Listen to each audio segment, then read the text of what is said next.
You're listening to the Autism Weekly podcast. Each week, we share community voices and bring light to stories that increase awareness, acceptance, equity, access, and inclusion. If you haven't already, subscribe to join the Autism Weekly family. I'm your host, Jeff Skibitsky. This week, we're joined by Dr. Pranali Hoyle, a seasoned behavior analyst with over 20 years in field, specializing in autism, ADHD, and more. Holding degrees from Kean University and a doctorate focused on mindfulness-based parent-child interactions. Dr. Hoyle is here to discuss the work she does at Neurodiversity of Northeast in incorporating mindfulness and compassionate care into ABA practice. Welcome to the podcast, Dr. Pranali Hoyle. Thank you. I'm excited to be here. Well, I'm excited to have you. This is a topic I don't know that we've tackled enough as a podcast, but B, that the field has really kind of put enough emphasis into where the community's been asking for it. So I can't wait to get into all of the details of what you're working on. But before we go there, I'd love to hear the background. Like, how did you get into working with the autistic community and really integrating that mindfulness approach? Okay, twofold question. So yeah, well, I started out in the field about 22 years ago at this point. I started out as a paraprofessional. I think many of us did. That was like our first experience into the field of autism and ABA. And from then on, I just continued my career. I had my undergrad in special education. So I was a teacher in several different settings within special education, including like resource room, inclusion, learning disability. So I have sort of that exposure to different populations within special ed, because special ed can be very big, as we know, and then the needs of different students based on their diagnosis or based on their learning styles can be very different. So I find that ABA itself sort of addresses all of those components, and it's a much more evidence-based model compared to like other models that we have available for learning and in education. So that naturally sort of drew me to behavior analysis in general, I would say. And then I pursued my career as for my master's in ABA, which I went to Caldwell for. And then I continued that journey into getting my doctorate because I wanted to learn a little bit more about current research that was happening within the field and areas that I was not necessarily exposed to as a maybe undergrad or even master's level student. So that was really the purpose of continuing that education. And then the field of autism, like I said, it was my first job, I would say, quote unquote, real job, was working in a private school for children on the spectrum. And that was my very first exposure to ABA training. Yeah, oftentimes just having that exposure to such a wonderful, diverse community of people, it's like, I need to find my way within this field. You found a way that is unique right now. And it's something that a lot of people probably haven't thought through on how to be able to combine two disciplines, mindfulness and ABA, into a kind of a common theme, a way to be able to practice. But before we go down that route, can you just give us a little bit of background about what mindfulness is for our listeners so that they can really start to understand what that might look like as you're talking through it? Yeah, absolutely. So the mindfulness approach and why I became so interested, and I have some historical experience within mindfulness through my own upbringing. I grew up, my first half of my life was in India up until the age of 15 almost. So that's sort of incorporated into the culture, I would say. So that was sort of my exposure to it as a child. But then as I grew up as an adult, I've incorporated mindful practices within my own daily living. And then I took a mindfulness course as part of my doctoral program, which helped me even more get more involved into how to incorporate those two practices and those two disciplines and how effective it can be. And it just also made me feel like I became a better behavior analyst once I incorporated those components into my practice and how I do treatment. So I think it increased my skills as a clinician. And I also feel like parents and even students who are more neurodiverse have a more buy-in to those types of treatment than what we historically have viewed as ABA, especially with more current social media and other avenues that have discussed ABA and the misconceptions of ABA, and even some treatment effects that can be harmful to clients as well. So I feel like mindfulness is that gentle, positive approach, but also leads to that present moment awareness, attending to your current situation, viewing things non-judgmentally. That's really what mindfulness incorporates and encompasses. And I like all of those aspects just as a human being, not even not from a clinical point of view, but just as a human being. I think it gives a lot of tools on how we deal with certain situations that occur in our lives, essentially.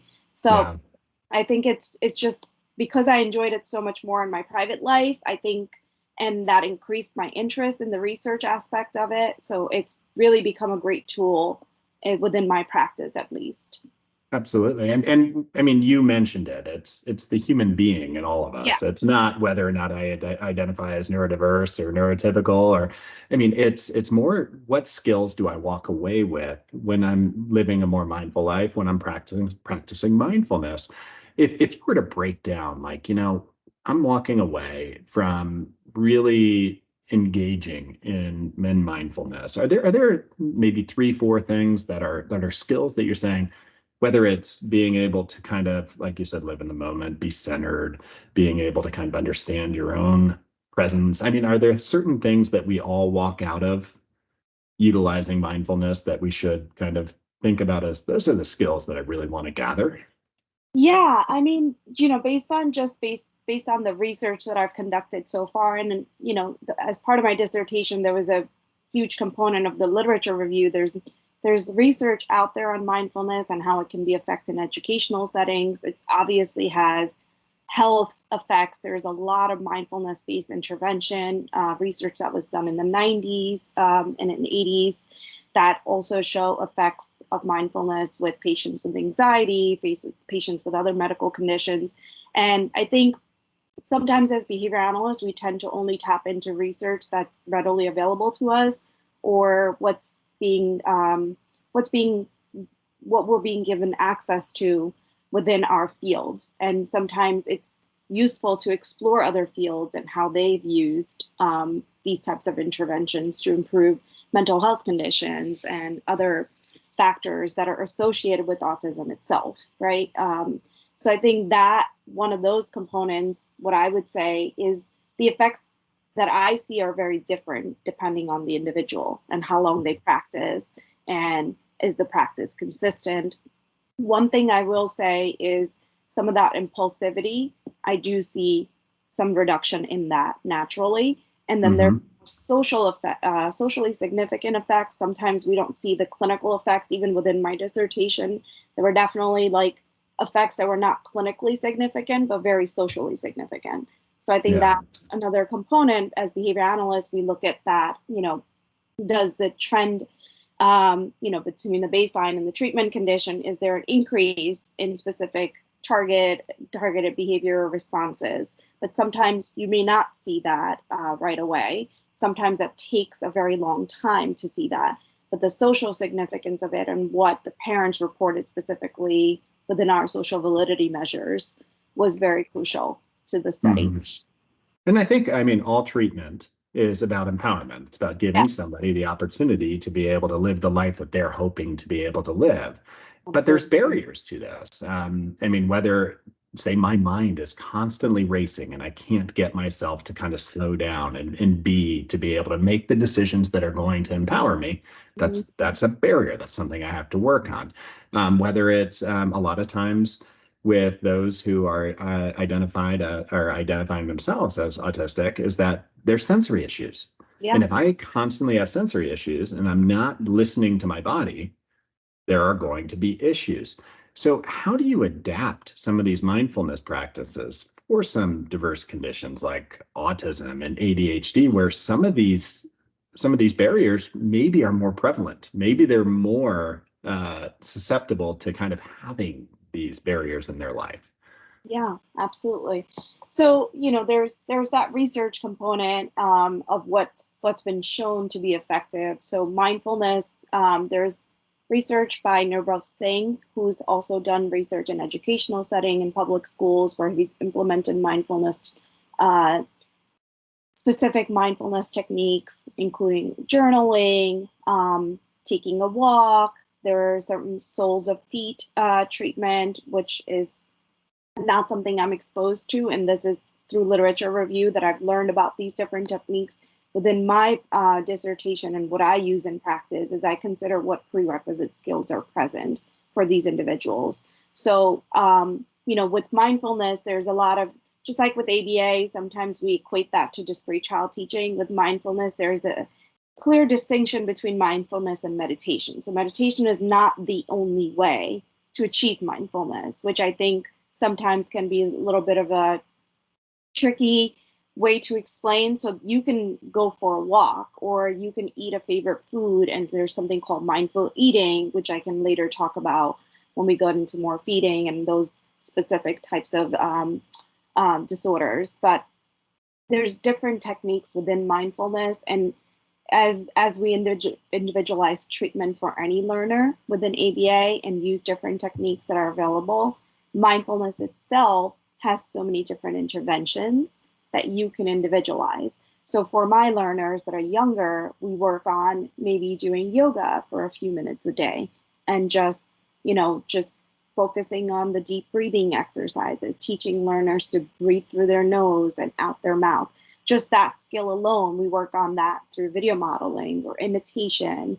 So some of those skills that are just naturally not present for a lot of our learners or not within their repertoire yet, we work on systematically building those skills before we get into more complex like journaling or engaging in a mindfulness meditation practice or different things that require a lot more presence and understanding of sitting still. Like some of our learners may not be able to do that. So we always have to modify and see what might be the best practice for that learner. And that's kind of how I approach it. So listening to music is another thing that we do a lot. Just taking a break to take a walk or coloring, even for kids who love art. So there's a lot of different ways to incorporate mindfulness within the skills that you're already teaching, essentially. Oh, I lost you. All of those things that you just mentioned sound like they naturally should be part of a treatment plan. And when you were talking earlier about, some of the negative feedback on ABA, some of it is that there's a lack of self-determination. Some of it is a lack of autonomy. It sounds like with mindfulness is that you're giving back some of that power to the individual and that they're telling you what they need. And they're advocating for themselves as far as this is where we should be going right now. Help me get there. Provider. Absolutely. Yes. And I think that's where the field needs to go as a whole, not just individual behavior analysts or OT, speech, whoever it is that's part of that treatment team. I think we all of us need to look at that individual as a whole and not just, all right, what parts of that person are you working on versus what I'm working on, and then that gets more into that collaborative approach, which I know we're going to talk about, but that's where I think we need to be very mindful of how we do our treatment and our interventions and how that can be incorporated throughout the day, essentially. Well, let's start down that path. I mean, one of the things that we probably need to start trying to figure out is, what are some of the misconceptions about ABA therapy that would stop a provider from utilizing mindfulness in their approach, from being able to empower the client with the ability to be able to incorporate that into their treatment package. So what are some of the misconceptions about ABA therapy that cause a conflict and don't allow you to get to compassionate care?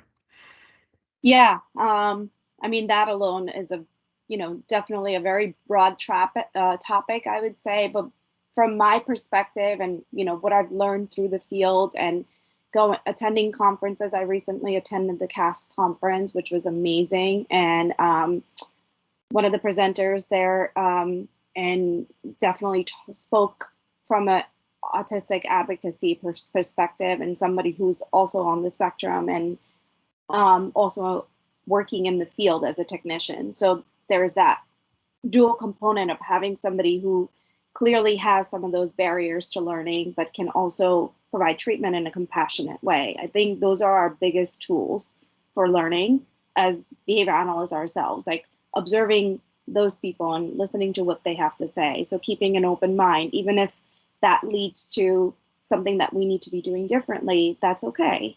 And I myself feel the same way. You know, some of my training definitely involved things that we did, and of course it led to effective progress, but then some of that assent and autonomy and self-determination components were missed in some of those situations.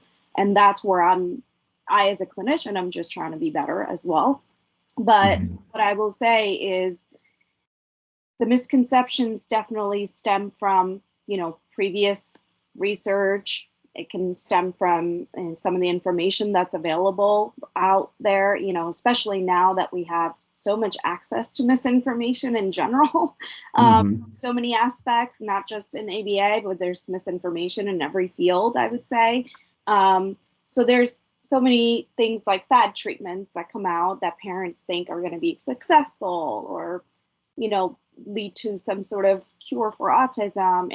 And it's unfortunate because some of these treatments are being presented that way, which may not necessarily be really accurate. So we have to be careful of that. We have to be careful of informing the parents of what is evidence-based and what's available and what they can do to advocate for their child as well, if they're not seeing certain components being incorporated into their child's treatment. So I think that's another aspect, whereas in parent training, when I'm doing parent training, that's something I try to inform the parents of how they can ask for these specific goals or practices or what that practice is going to do and what that's going to lead to, like more advanced executive functioning skills, for example, which is something we don't really talk about in ABA, the executive functioning skills. But when you look at literature from child development perspective, that's a huge area that we sometimes miss as clinicians because we're very focused on catching that child up sometimes, that we miss some of these important components of like critical thinking, perspective taking, empathy skills. So a lot of that, we kind of have to look at other research too of what's available and what can benefit us as clinicians. Yeah, I mean, it's always a growing field, and it's always when you look at where we started, where we're moving to, it takes these questions to get us there. But one of the things that I love about what you're doing is that the starting point for you is I value the individual, I value the family. Now I respect what it is that you're hoping to do, who you are, and let's work together through this journey. So are there trends that you're seeing in the research that are specifically, you know, following that empowerment trend or looking more at mindfulness that you find most interesting, that you feel like, you know, as an industry or as an as a clinical path, or that we should all be reading about, we should all be looking into? Is there a certain population that you're saying, you know, if somebody is age 13 and they're starting to work through some of the social dynamics that all of us struggle with, and now you're talking about somebody who might have some additional barriers, maybe that's somebody. Is there something that you're reading right now or that you're researching that we should all be looking into? Sure. I mean, my research interests, I will say, vary. And, you know, I think one of the trends that I try to follow is definitely the new research that's coming out in more of that compassionate care. So the Taylor et al. Article, and don't quote me on the year, it might be 2018 or 2019, which speaks to compassionate care, where it comes from that parent training and how to essentially speak to the parent who is dealing with maybe the first time it's a family member who's been diagnosed, or maybe they have a history. It doesn't matter, regardless of that fact. It's always they're gonna be in a state of shock. So learning how to communicate with them, what they can expect, and being compassionate is just putting yourself in the other person's shoes, right? Like, thinking about things from their perspective, but not necessarily diminishing our clinical recommendations at the same time. So I think that's always a balance that every individual has to find on their own. Some of the research that I also read is definitely dealing more of that neuroscience perspective, because there's a lot of research in neuroscience that talks about exercising, eating habits, sleep patterns, which, within behavior analysis, we have a lot of research in those areas. But those are crucial components for a child development: what they eat, how much they sleep, and what kind of physical exercise and social exposure they're getting on a daily basis. That's going to lead to an increase in other skills that we're trying to address. So looking at more of that niche area of research is kind of where I usually tend to go, and how I can replicate that into teaching crucial skills. Neuroscience is definitely another area I constantly research, because there's a lot of factors that we don't think about where exercising leads to increased levels of dopamine or serotonin. Like, that's not something behavior analysts are always exposed to, but it's definitely an area where I can see further collaboration. Like, if I'm doing mindfulness research, all right, how is that increasing the dopamine or serotonin levels, and how is that now affecting some of the challenging behaviors that we see for our specific client? So I think that's merging those two areas, I think, is going to be such a great way to bring our field even further and consider some of those mental health aspects that are very truly incorporated with autism. Absolutely. And you had mentioned it, and I do want to highlight it, is that these aren't mutually exclusive ideas of treatment versus compassion. Like, they go together. If you're going to have good treatment, you better be compassionate. You better understand what the other person is going through. And maybe exploring that through your description of exercise. Yeah. Historically, if you look back 20, 30 years, is that if somebody needed exercise, you created a regimen for them, you forced them to go do it. And begrudgingly, you see somebody, oh, I hate this, but I'm going to do it. It wasn't something that was demonstrating compassion. It was not creating a partnership in the treatment. What would a compassionate care model for somebody who isn't typically exercising and like you said, maybe aren't experiencing that dopamine high? How do you create a compassionate care model to get them involved in something that's going to benefit them in the long run, which might be that exercise program? Sure. So that for that specific area, not only do I look at some of the medical research that's available of how exercise can be effective, which we know that it's effective in reducing anxiety, reducing lots of effects of different conditions, ADHD, but acceptance and commitment therapy is also an area of research. But when I was developing my dissertation, ACT was definitely an area of research where I looked into further, because mindfulness and ACT definitely have overlapping components as well. So for some of the learners that I've worked with that are older, exercise has been a big tool for treatment interventions. And then we use some of the components of acceptance and commitment therapy. So what are your values? What do you value? And then what are your committed actions? That specific component of ACT has been very useful to get buy-in. And again, the empathetic, compassionate approach, getting the client involved and making decisions about that, rather than you just creating a schedule and then telling them, all right, go follow this schedule now. And then when you follow that schedule, I'll give you 10 minutes of TV time. So again, that's what I've learned in the past. What I'm trying to do is now switch and still use what I've learned in the past, but then add this other approach that leads to that client assent, autonomy, self-determination, critical thinking skills, and some of those relational frames that, really advance that learner's functional skills for a lifetime, essentially. Yeah, absolutely. When you're looking at creating that joint engagement, when you're looking at, I am bought in because I enjoy, I see the value, I want to be a participant.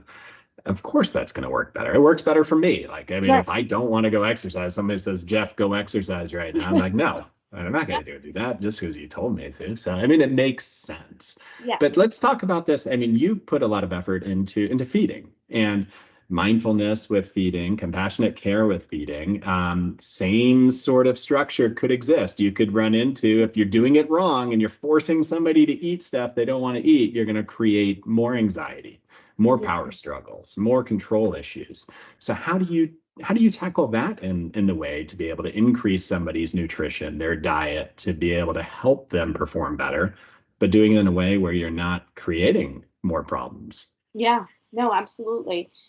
So, I mean, my area of feeding disorder and feeding research, I've actually done a podcast with somebody that I met at a healthcare conference. She lives in Israel, and she had asked me to come on her. She's not a clinician, but she does have a podcast that she does, and we talked more about feeding disorders from a pediatric perspective, and then what interventions have I used or have I seen to be successful. So it's, again, involving the client is always the first, involving the family and the client, and what's feasible and what are they willing to do. And is it going to generalize to other settings? Is it going to generalize to other areas of increased skills for this person? Sometimes I get parents who have children that are eating a variety of foods, but then they want them to specifically eat vegetables. So I've had those specific feeding cases. And then I have had cases where the child is only eating one or two items and they're not nutritionally making the progress that they should. So it really depends, again, on the severity of the situation and what the prerequisite skills are for that client, what their current preferences are as far as feeding. There is a mindfulness intervention. It's called mindful eating, and it's really paying attention to your relationship with food and your eating habits. And that's been shown to reduce some of that binge eating and overeating components. So not necessarily using that intervention with children, but also using components of that to even slow down overeating. So I know kids on the spectrum, typically when they eat, they're not chewing and swallowing properly. So just working on some of those basic skills of chewing and swallowing, and then taking your time when you're eating, not eating while you're distracted. So teaching some of those basic prerequisite skills that are so incorporated with eating habits and lead to overeating, which is why we see a huge rate of obesity with adults on the spectrum as well, because some of these basic skills have not been worked on within the treatment. So that's where I usually start. And then depending on the complexity of the situation, I've had clients who I've just done feeding intervention with, who are fully included into a general education setting, but feeding is an area, is a concern. So then that client has a lot more buy-in because they're able to tell me what foods they like and what they're willing to do, how little of an amount I can introduce and how we can systematically increase, and what reinforcers they would like. Whereas other learners may not have the ability to tell me that vocally and verbally. So it's a lot more of doing preference assessment and constantly assessing preferences and choices and reinforcers that are going to effectively increase some of those positive eating habits, essentially. And there's Absolutely. A lot of parent training component that's involved in that, of course. And looking at the family as a whole, right? So if you can't just intervene on the one child because they're on the spectrum, if you as a whole family have a specific eating habit or eating rituals that are clear, because your environment is what affects your behavior, right? So if you're living in an environment where some of these things are more readily available, or that is what's only available to you, then how do we make healthier choices? Yeah. And you need everybody involved in that. I mean, if the family isn't going to buy into it, then you have 8-10 hours of your day where everybody's engaging in a specific way, and now you're asking your one child to be the outlier and have to do something completely different than the rest of the family. It just doesn't carry over. The generalization to that is probably extremely low. The one thing I do appreciate, Dr. Hoyle, and the way that you approach this is that you took components of other disciplines. You learned from other disciplines what it was that was working. And whether that's being mindful about understanding that the practice of eating and every component of it. But then you took it back and said, okay, how do you make behavior analytic research out of this? How do you then make it into a process that becomes evidence-based for all the practitioners to be able to utilize?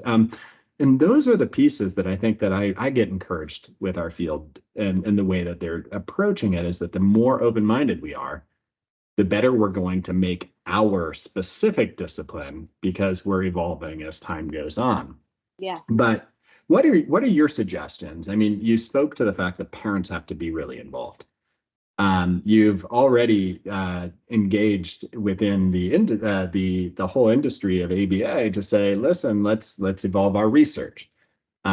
Practitioners taking that research, putting it into the field. So as you're talking to these three groups, what advice and what key takeaways are you hoping that they pull from this to be able to say, I can constantly do better. Better is better. I can constantly try and make it better. Yeah. I think there's a lot of components to that, right? Of course, it's being open-minded is, of course, the first and foremost. Understanding that we as a field are still very new. There's the American Psychological Association has much more influence over scientific research than we do as behavior analysts. And we have to be very mindful and understanding of that, and still be able to use some of those components to further our research. So, and until, to our own detriment, I think because we're such an evidence-based model, we tend to forget that not every discipline functions that way, right? When you look at an OT session, there's no, or speech sessions, they're not using that every single response is being collected data on, what prompts you're using. They're not using that sort of micro inspection of that data. So we have to be mindful of, and I keep saying mindful, but we have to be careful, I think, of understanding that sometimes we may not get buy-in into those situations. And we have to look at, okay, so what component can I take in that still is behavior analytic? I can still collect data and then see how that's leading to positive behavior change. And that's something I think every behavior analyst can do, because we know how to take something and make it data-based. We already know how to do that. We already possess those skills. And then just understanding that our research has a long way to go. There is so many areas of research within the medical journals, the neuroscience journals that we could be contacting that could lead to further development of interventions. And I think that's already happening. It might not be happening at a global scale as of yet, but I think it already is being done. And definitely the more and more conferences, the more recent conferences that I've attended, definitely is incorporating that mental health component, which is something we as behavior analysts don't always talk about, but we have to know that it's there. Anybody that we are encountering has some sort of underlying mental health condition, along with the autism, the ADHD, the feeding disorders. All of that boils down to there's a mental health disorder there. So even though we're not counselors, we can look at counselor and social work and some of that research too. It might not be as data-based or single subject research design, but there are a lot of group designs and statistical analysis available that can definitely further our knowledge on what components can be useful.